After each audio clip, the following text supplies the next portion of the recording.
กันไปเห็นประโยชน์กันนี่เวลา5 6 โมงถือว่าพอเลยด้วยพอพวกถือว่าน้องต่อไปมาเนี่ยไอ้ไก่ก็โอ้ยไม่ไก่5 ตัวแล้วมั้งพวกเราบ้านก็2 ตัวสุดยอดมากก็คือเราประกันคนไทยตัวมีมากเยอะที่เขาสามารถจะถอดได้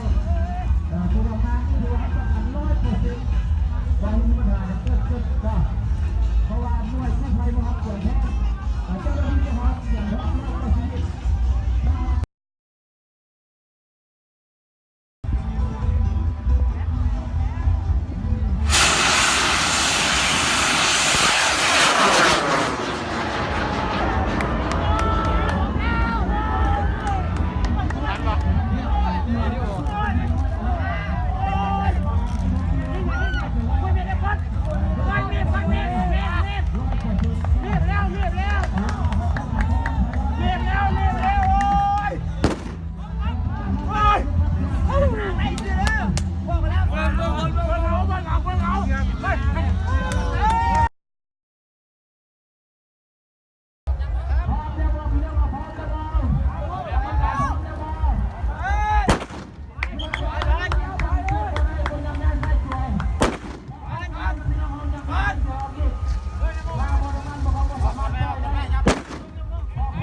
นี่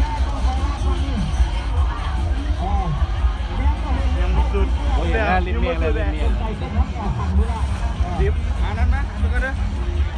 หน้ากินน้ำกันไหมโอ้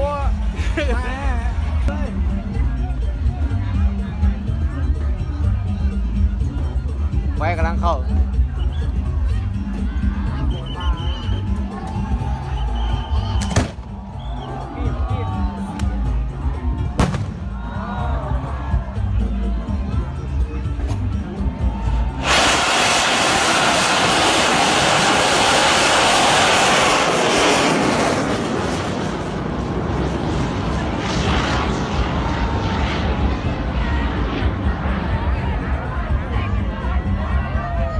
ยิงแล้วเนาะ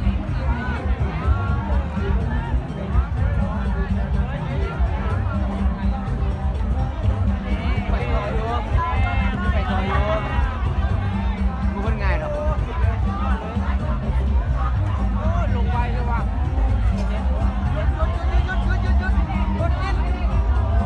ลงแล้ว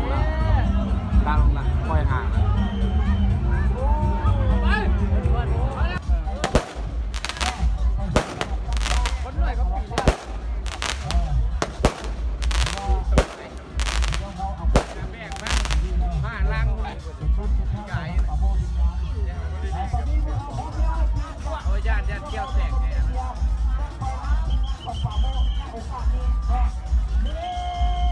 2 3